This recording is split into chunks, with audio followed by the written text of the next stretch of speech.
going to be a different time. The world's completely changed, and it will be for a long time. You're listening to the Johny Pach Show, where I connect you to the most influential, masterful minds of this generation.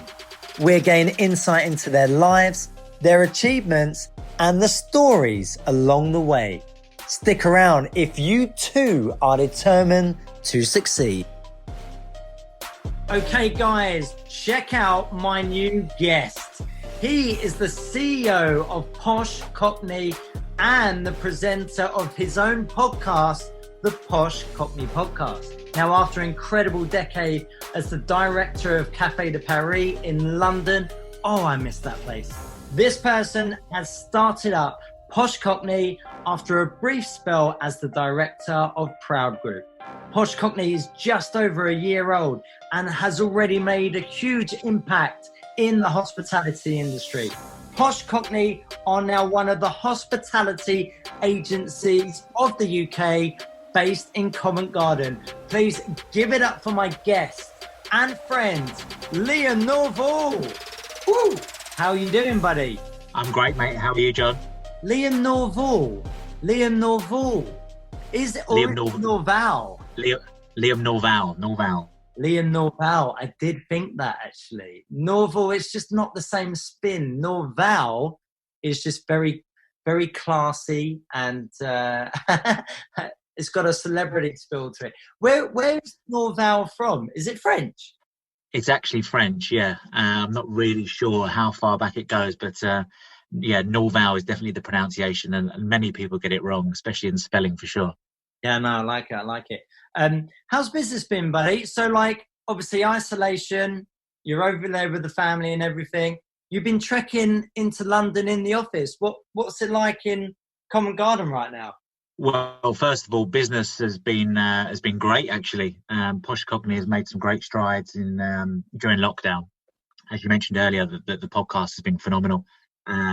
We haven't lost any clients. We've actually gained 3 or 4 clients, which is quite surprising considering the current pandemic. But so that's been great. I mean, traveling into London, I go in once or twice a week. You know, we've still got our clients in there. We've got 2 restaurants that are actually opening this year, so I'm popping in there quite a lot. It's very, very eerie. I mean, I was in there today, and it's almost like a scene out 28 days later. So it's not an enjoyable experience going up there right now, I've got to admit, because everyone's very tense, as you can imagine. Yeah. But, you have to get up there sometimes. And I miss my office a lot. I love my office, and it's got great memories. So even though we've only been there for sort of 6-7 months, it's the breeding ground of all our business so far. No, I got you. I was trying to remember earlier, actually, when we have physically hugged, embraced, seen each other. And I think, do you know what? It's scary. 6 years ago at my 30th birthday bash at Café de Paris. What a night. Do you remember it? I do remember it, and you definitely hugged me too many times that evening. So yeah, I sort of put it out of my memory a little bit, but as you've reminded me of it now, it's all come flooding back to me. Definitely. I mean, I'll tell you what, buddy, that was a fantastic evening. And once again, thank you very much for setting that all up and sorting that all out. I remember we had that kind of private lounge room downstairs. I had Will DJing, and we had all sorts of kind of Z-lister celebrities rolling in one by one. That little room was absolutely packed as well. It was such a great evening. Yeah, you had the bedroom, from what I remember, the boudoir, and it's where most people who want to have fun and not be seen have their parties. So it was right up your street. Yeah, definitely. That's how that went down back in the old single days. Myself on one of those big beds with lots of random ladies, which was great. And I can't believe you were there for literally a decade. Do you miss Café de Paris? Do you know what? Café de Paris was the creation of myself in the hospitality industry, obviously. I mean, obviously I was at London Parties before that, but it was a phenomenal 10 years. I built my black book there, built all my clients and all my sort of following. I had so many regulars over that 10 years, and it was a tough job because Cafe de Paris has been there for, well over 90 years, I think 94 now. I had no budget, so it was literally the Liam Norval party every Friday and Saturday night. Obviously, I didn't do it all on my own, but that's how it was billed, and Yeah. I had such a regular table base, and it was a blessing to work there, and I love every second that I was there. But I certainly don't miss the late nights anymore. But I know it's doing well and it's in great hands. Yeah, that's true, because it was very full on for yourself at the weekends. You had to go every single weekend. What time were you finishing at the weekends? What time were you getting home? Well, I mean, most of the time it was like 4 or 5 o'clock in the morning. But you've got to remember there was events in the week, so it wasn't just the Friday and Saturday. So you'd have 2 or 3 events in the week, and then when brunches started, wow, that was a game changer, because you'd then be in sort of from 11 o'clock in the morning and finish at 5 a.m. And when you're in it, you love it, and you want to be at every event because you're very passionate about what you do. But it takes a toll. And my daughter's 3 now; she's nearly 4, and I left cafe around that sort of time when she was about 1.5, and I knew I needed to make a change. Did that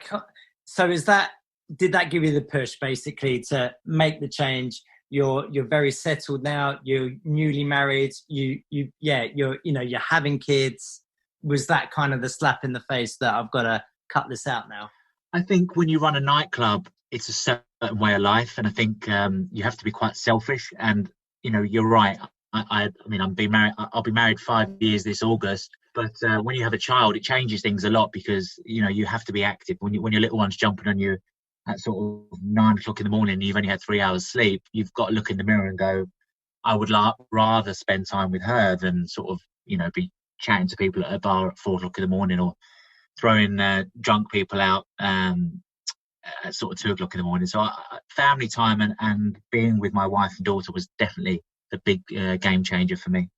No, absolutely. And look, I wanna hear all about Posh Cockney throughout this podcast for sure. And we're kind of very similar. We're entrepreneurs. We grind a heck of a lot. So I want to kind of delve into your mind and just get your kind of entrepreneurial spin on things. I wanted to go down memory lane and to figure out, where did it all start? How did you get into the whole kind of party scene, the hospitality world? Where did it come from? So I used to be a professional football player. I left Leicester City when I was sort of 18, 19. I had an early retirement. I had no idea about that. Yeah, Wow. so I was a footballer. So I was at a crossroads. I didn't know what I was going to do, really. And my best friend, William, was at Loughborough University. And during my injury, I said to him, look, he was a DJ. And I said, look, can you teach me how to play? So cut a long story short, he taught me how to play. And then we started running our own club nights in the southeast of London. Brilliant. And then I started working with Posh Funk. So I had nights called Twisted Glam and a few others. And London parties, Hugo at London parties tapped me up because we were doing a few things at Mbaba, which was the old Cirque du Soir. Okay. And he invited me. He said, "Look, come and join us at London parties." And I thought, it's a big leap. Do I want to make this a career? And it was the best decision I ever made. I went in there. You had Nick House, you had Human, some of the biggest people in the hospitality right now worked there. It was the breeding ground. Right. And so I was there for sort of a year and a half, and Cafe de Paris was one of my clients. And I did such a good job with that account that Keith Moore said, "Look, let's bring you in, and we're going to let go. We're not going to work with London parties." I think it was a mutual thing at the time. And I went in there, and I never looked back. And that was a very quick 2 years of sort of doing my own club nights to suddenly going in full time in hospitality and making a real name of myself. So that's how it all started, really. When I was younger, I'd never even a million years thought that I'd be working in the hospitality industry. It was always going to be a footballer. Yeah. That word as a whole, hospitality, comes under so many, I try to say so many different genres. That doesn't sound so correct. But what does kind of that word hospitality mean to you? I think it's looking after people. I think it's about giving people an experience, and hospitality is, it's hospitable, isn't it? So whether you have a cafe or a nightclub or a hotel or whatever, people come to you for an experience. It's up to you then to give them the ultimate experience, and you have to come up with really cool concepts to make yourself stand out. There's a lot of copy and paste ideas out there, but the real kingpins are the ones that have their own unique USPs. And hospitality, for me, it's an institution. It's people right now. When you think about we're in this coronavirus pandemic, people are missing going to a restaurant, to a coffee shop, Yeah, to a for sure. hotel.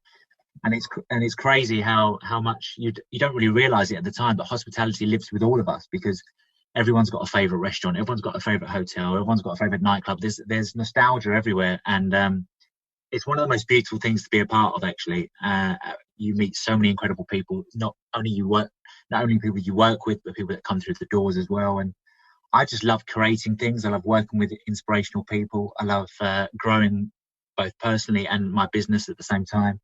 And I think hospitality it's in a dangerous place right now. Yeah. I speak to business owners up and down the country, not only in the UK, abroad as well. And everyone's really worried. We've been in a honeymoon period at the moment, and it's not going to be till July really when government furlough schemes change. And I know that's been prolonged a little bit more, and there's other measures in place. But people are really worried because if there's no customers, customers are going to be very tense about coming out after coronavirus, whether the doors are open or not. So Yes. you might only be able to operate at 30, 40, 50%, but most venues operate. Most venues only earn money at sort of 70%. So if you're operating at 50%, you're going to go bust, and that's the real worry. And we're all in the same boat. It's a universal problem, and we hope that we all come out of it really. So when we are all kind of back to normal, outside of isolation, we're going to be attending the pubs and restaurants again. Are we going to see a similar thing to where it's 1 in, 1 out at Tesco's? Are we going to see the same thing at these bars and clubs right now then? Well, I think clubs are really in trouble for sure. Right. If I was still at a cafe now, I'd be very, very nervous because it's impossible to social distance in a nightclub. You think about it, you're on the dance floor. What are you going to do? Have plastic sheets up just to stop people moving around? It's virtually impossible, especially when it's meant to be use your common sense in this sort of 2 meter distance rule. And when you mix alcohol with that, and some people's thresholds are much smaller than others, and when you mix that, it's going to be virtually impossible. So you're going to have security guards trying to move people around, and are they not going to be able to touch people because of the 2 meter distance as well? So I think nightclubs are really in trouble. When you say bars and restaurants, I think restaurants are okay because they have got the sort of tables that they can move around and have that 2 meters. But bars, again, you can do it in certain bars, but the atmosphere is going to be dead.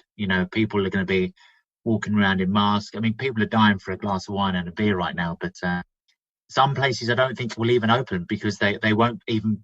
Their whole experience is about intimacy and people being on top of each other, like concerts, etc., like that. But there's going to be a lot of places that won't even open after this, even though the government will say you can. It's a complete universal change, isn't it? And a complete different outlook to how we look at all of this type of thing now and interact with so many people. And you mentioned so many of these bars are operating at, or going to be operating at like 50%. I know there's a lot of government schemes coming into place, but how are these bars? How are they going to survive with this type of thing? Well, the bottom answer is they won't be able to. They will go bust. At 50%, they literally won't be able to operate. Or there's going to be a mass redundancies for staff because you'll have to completely strip down your staff force, which will be a massive shame. And then you've got a huge problem again where you've got the unemployment in the country goes through the roof. So there's lots and lots of people looking for help from the government, more help. I think they're looking for that sort of 2 meter to be dropped to 1 meter or 1.5 meters, where it's been tested around the world so far. And, there's mixed reports, but it's going to be a different time. The world's completely changed and it will be for a long time. So hospitality is going to be very, very tough to come back from this. It will survive, but there's going to be so many measures in place. And I really hope that as many people in London, because obviously London where I am based and lots of my clients are, I think the good thing about this though, Johnny, is that everyone is working together, and the whole competitiveness and jealousy of brands back in the day is gone. Everyone's a community now, and everyone's pulling together. So everyone's fighting the same fight. And I think the government have done an okay job so far. The furlough scheme's been great. Some of the loans have been quite hard for certain companies, but I think for small businesses they've been great. There's no doubt in anyone's mind that when this is all over, when the the lockdown's lifted, people will want to go out. I think there'll be an initial blowout from people, but then people will get tense again. So Do you think? I think it's a watch this space. Nobody's got a crystal ball. Nobody knows the actual answers. I think we're all just living in hope right now. But certainly the people I'm speaking to and I'm interviewing as well, people are worried, but they're also optimistic and up for the fight.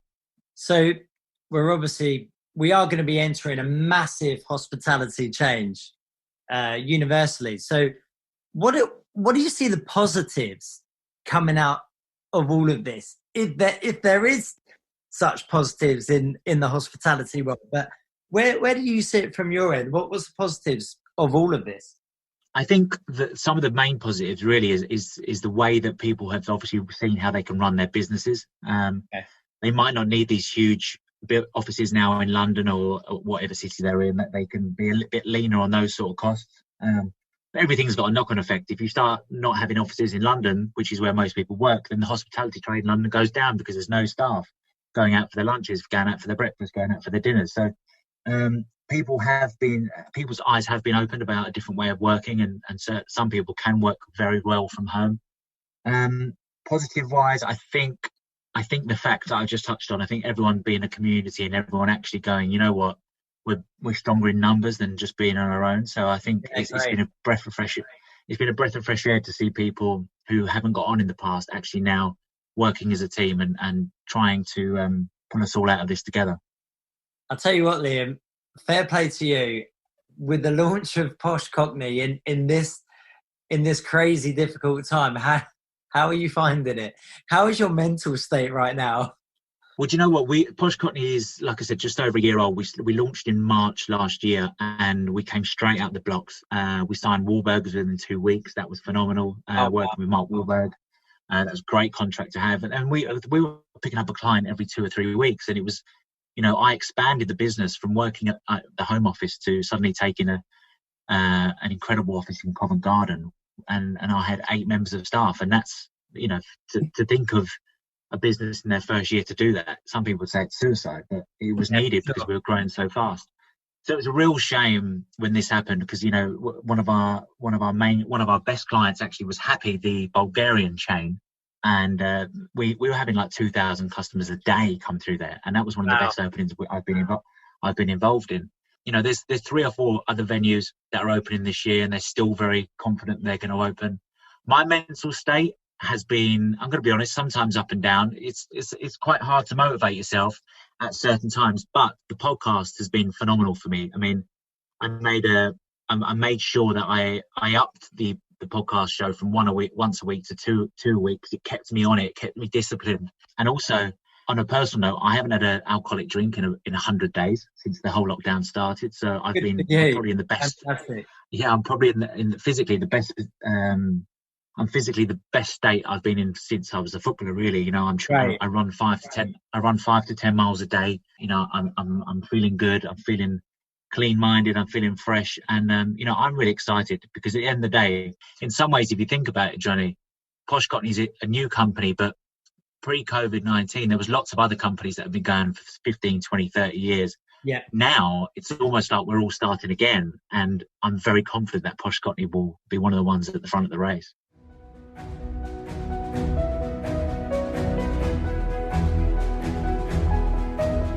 Hi guys, this is Kevin, MoneyBetPLC.com. How are you? We have developed one of the few trading application platforms for the cryptocurrency market. We're going live September of this year, 2020, on the Malta Crypto Exchange. Bitcoin was up over $1,000 yesterday, June 2nd, in 30 minutes. It's up 5.7% for the day. Ethereum was up 3.7% for the day. These are the fastest moving markets on the global worldwide exchanges. Get involved now. Finish out the year 2020 on top. MoneyBetPLC.com. Tell me about the brand Posh Cockney. Firstly, where did the name come from? Where did it originate from? And you're an agency within the hospitality industry. What type of services do you offer for hospitality clients then? So first of all, Posh Cockney was, I was actually going to open a restaurant with one of my best friends, Jack Whitehall, which most people will know. Yeah. It was going to be a restaurant in Chelsea, and it was going to be sort of East End food, obviously sold in sort of Putney or something like that. We were going to put a spin on it, and I loved the name. It was going to be called the Posh Cockney. So when it came to me finding a name for my new business, I just loved the name. I didn't want to let it go. And the thing with Jack, we didn't know when that was going to happen. So I said, look, Posh Cockney's the name, and it was met with mixed reviews. But now I think everyone loves it. It sticks in your mind, and I'm very proud of that name. And I like it. think the yin and yang of it really works, and I know that. The whole point is to be remembered, right? And they definitely remember that. In terms of services we offer, I mean, we're an all-in-one hospitality agency. So we do anything from recruitment, marketing, PR, web development, sales training, brand management, consultancy, you name it, we do it. We're the Say Yes company. We can do anything really.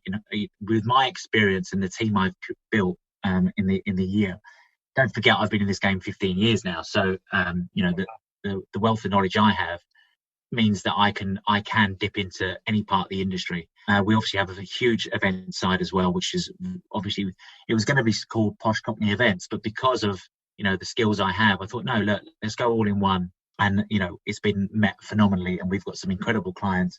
And one thing that's happened during this COVID-19 is we set up a coronavirus sort of free consultation to any UK hospitality business. Okay. We set that up about 3-4 weeks ago, and we've had anywhere between 300 to 400 businesses come to us asking for free advice, and we've given that out for free because we know that you don't have hospitality with one venue, one restaurant, one club, one hotel. Yeah. You need everyone involved for it to be an industry. So, very proud of the work we've done there, and we're only going to grow. I'm sound really upbeat because I know I'm very confident in myself and the team I've got and the clients we have. There's some massive projects happening. Yeah, definitely. No, that's really good. I'm so pleased for you for the launch of the new company, and the fact that you got the podcast alongside the running of your business just massively helps, because you're probably interviewing all of your clients, and it is a great way to release stress off of your frame of mind, just to kind of sit down with yourself here and have a really educational, engaging conversation about your side of business. It kind of makes me think, my mind wanders, and I kind of think, actually, maybe we should focus on more hospitality clients and this type of thing. So it's great that you got the podcast up and running. Don't you feel like every time you do your podcast, you learn something new? You seem to just let all of that stress go from your great day, and it just massively creates so much more opportunity. I think the podcast has been the best platform in terms of marketing we've ever done. It's allowed me to put my voice out there. People now have a brand identity with myself and Posh Cockney if they didn't know it before. Got it. I've put Posh Cockney on a level now with some of the biggest companies and CEOs in hospitality around the world. And when I speak to these CEOs, who 90% of the people I knew beforehand, because lots of people have, like I said, I've got a huge black book of clients and friends in the industry. But some of the people that I didn't know, you're right about learning. Actually, I sit there, and when I do the podcast, I'm actually the listener. I'm actually asking them the questions I want to know, but I'm listening to their answers, and I'm taking everything in, because you're absorbing that information. And Posh Cockney have made some friends for life now, and potentially some future clients. And if I'm honest with you, we're actually going to wrap up season 1 in a couple of weeks, because it's been full on. It's not been easy. I mean, it sounds great when it comes out, but you know yourself how much time goes into it. But the season 2 is going to move in a different way. I can't say it just yet because I haven't confirmed exactly what it's going to be, but the ideas I've got for it are phenomenal, and we're talking to a TV channel now as well. They love it. They love what we're doing, and there's big things for that. But it's been an absolute pleasure speaking to these people and them giving their time to me. And I'm glad the listeners have responded so well to it. And you're right, it's podcasting is the future. Do you know what? It's and for podcasting right now during isolation, it is absolutely the best perfect time, because we're able to just sit back and just put the mind at ease and take a little bit more time and have engaging conversations. And it's massively helped, just us being all stuck indoors, and we're self-educating in a way, and this is a great platform to do it. So no, you're absolutely right, buddy. I'm with you on that. Have you learned anything new during this lockdown time? I just think, do you know what? I'm very similar to yourself. I will be having a conversation with a specialist in real estate or a specialist in PPE equipment, and my mind is twigging, thinking, do you know what? I think I could do that. I think I could set up a company within that field. I don't know how I'm going to do it. I'm just going to dive in head first and try to kind of figure it out for myself. So I just think it's expanding my confidence and my mind and my kind of entrepreneurial skill set in a way. I don't know if you find the same. Yeah, I mean, it's certainly been something that's, I mean, I have a different idea every day of a new company now. Time gives you that, doesn't it, really? But it's quite a strange time. For sometimes too much time is dangerous, because you need to just focus on one or two projects. I mean, I've got three companies at the moment, and when your mind goes wild with these crazy ideas, some of them are not crazy, by the way, but some of them are a little bit out there. You sometimes need to just ground yourself a bit and go, do you know what?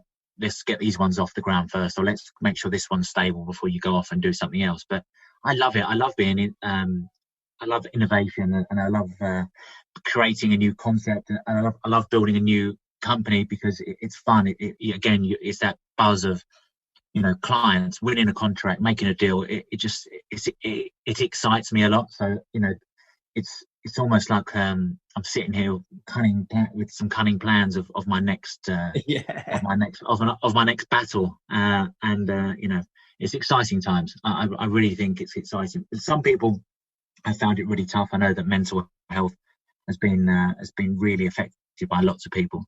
But for me, I'm a very positive guy, and I think for me, I like being around people that are positive and also go-getters. And I've got a phenomenal wife as well that I've mentioned her previously in this podcast, but she stands by me in every decision I make. And she started her own little business now as well, so she's doing really well with that. It's great to see her inspired and doing something for herself like that.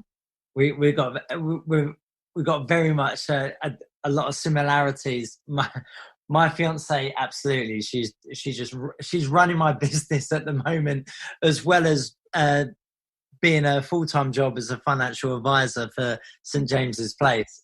But yeah, since she's been in furlough, she's completely streamlined my marketing agency, Next Generation, as you know. And no, it's great to have that back up there, and it allows myself, and probably yourself as well, to, like you said, create new exciting opportunities. I wanted to ask you, a lot of my listeners, they haven't launched the company just yet. They've probably got a fantastic idea. They could be kind of scared to launch their new business during this difficult time. What advice would you give to my listeners who are thinking about launching a new business and becoming an entrepreneur? Well, there's two things really that I would say. I spoke to a good friend of mine last week, Roger Payne, who's CEO of the Enhance Group, and I asked him a similar question actually, and he said to me, which I fully agree with: if you're umming and ahhing about business and you are stalling on an idea, then I think you're the type of person that will never actually do it. You need to just sometimes take that big leap and just say, you know what, let's do it. I'm gonna go all in now. Because if you sit on the fence, the problem with time is, the more time you think about something, you talk yourself out of it. Yeah. So another big tip I'd say is get a mentor. Find somebody who is successful in business and ask them, pick their brains, run things by them and say, look, what do you think of this idea? Get an opinion. It might not be the right opinion, but you should get advice from somebody who's been there and done it. And they might even invest in your idea. They might help you along the way. They might introduce you to somebody.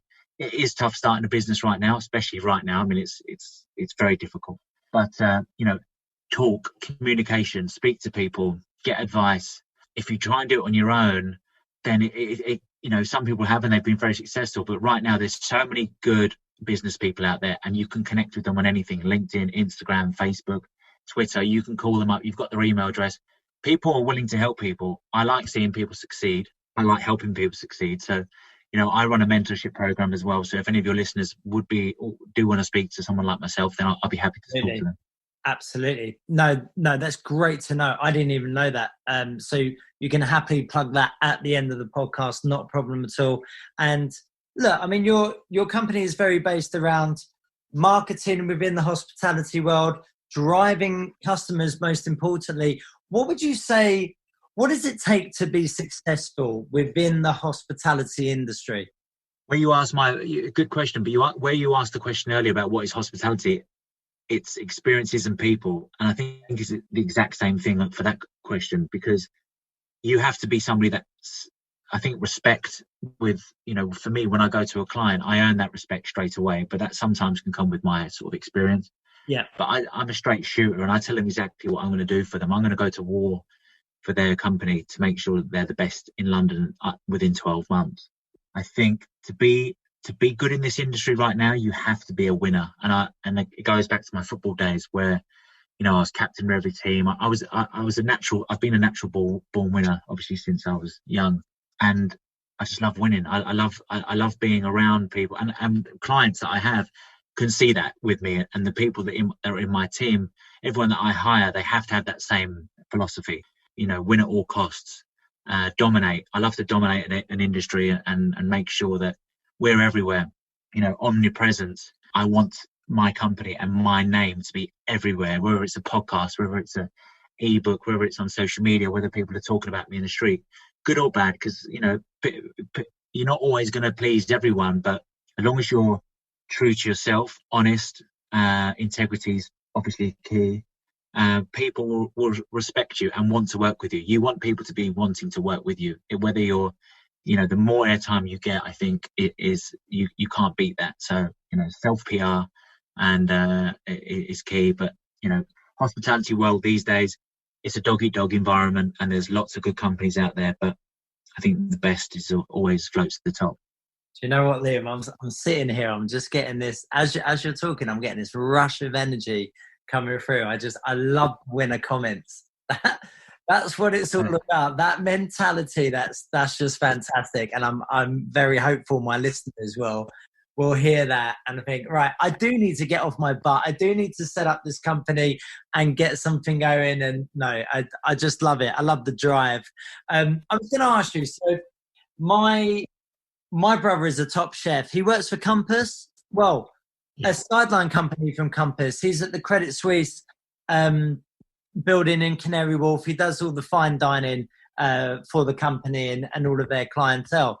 He's obviously freaking out about the hospitality industry. He feels that when everybody's back to the offices and everything again, it's not going to be the same. How do you feel that that's going to affect his line of work? And do you feel that there is going to be less opportunity within the hospitality world when we're all back to normal and outside of isolation?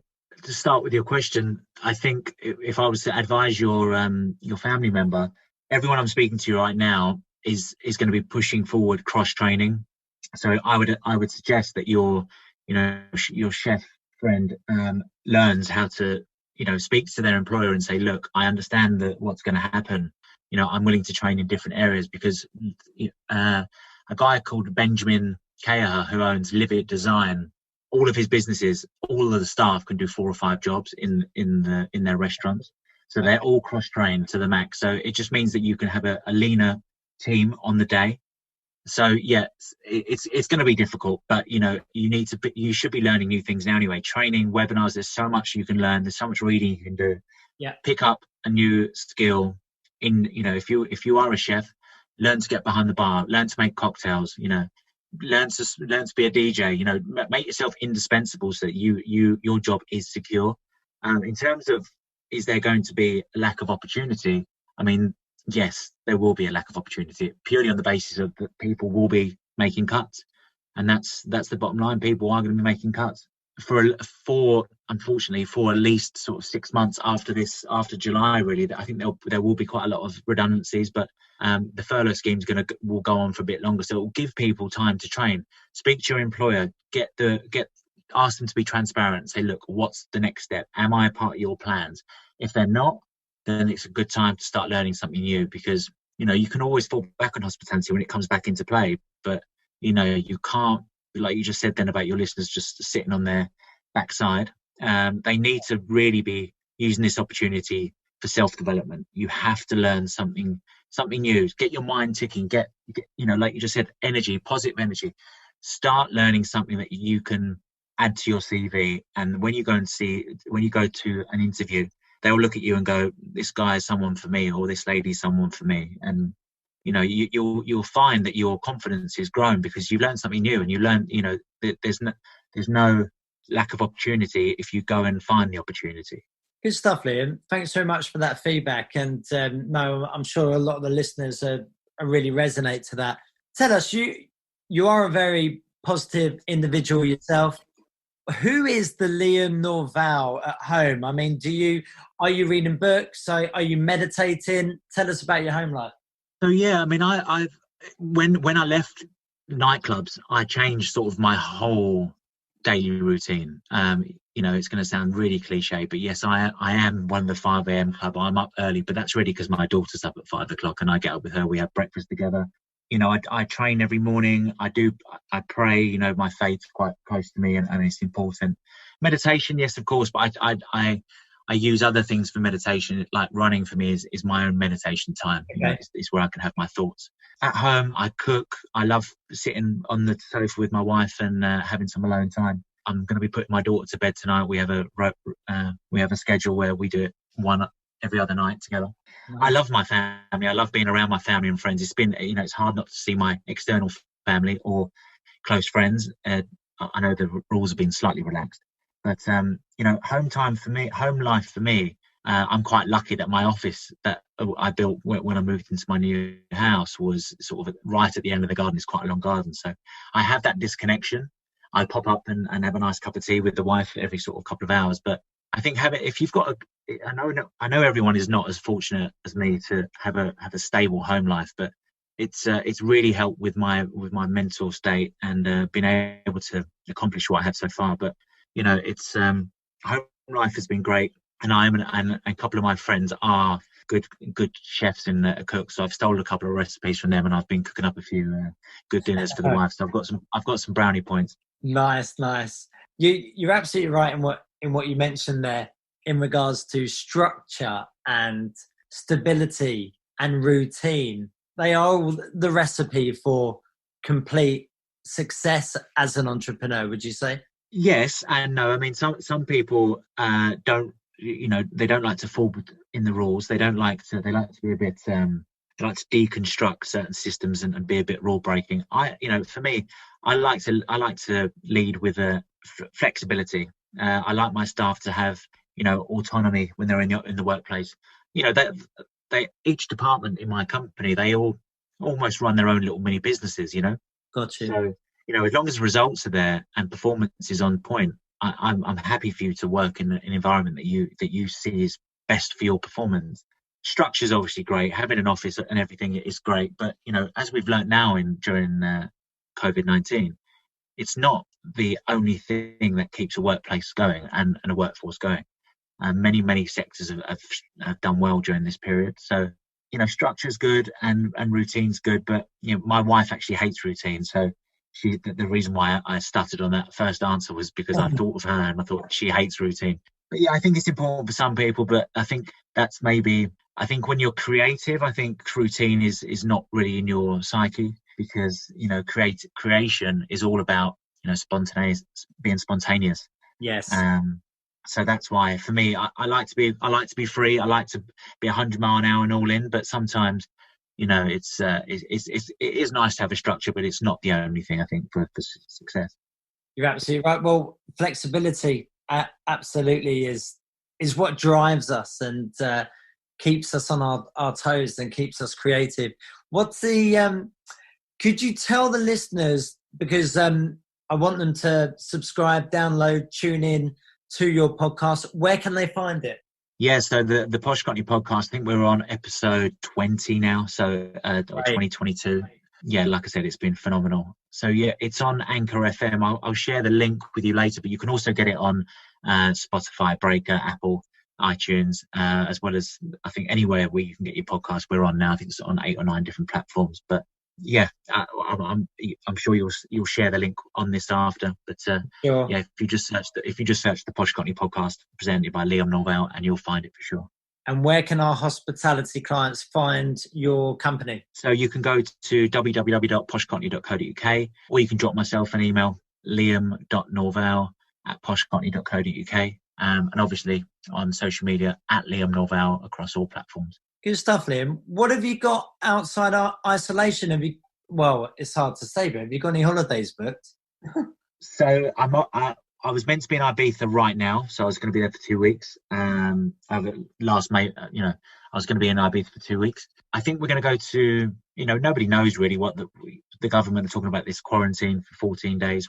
I'm definitely going to try and go to Ibiza sort of October, because the season's been extended to way, way past the normal date. So that's going to be good. And my birthday's in October as well, so I'll go for a little blowout there. Excellent. But no holidays as such. I think business is going to be really, really full on when when lockdown finishes and venues are open. So I'm probably going to have to be married to my desk for a number of months, and maybe the wife and daughter can go away on their own with some friends and family. No, definitely. That sounds great. Look, I really want to have a beer with you when we're all back to the pubs and everything.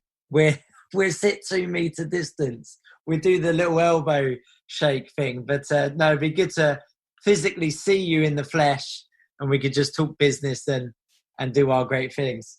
Yeah, no, it'd be great, mate. I'm sure we'll do lots of stuff now going forward. Good luck with the podcast, and yeah, that beer sounds great.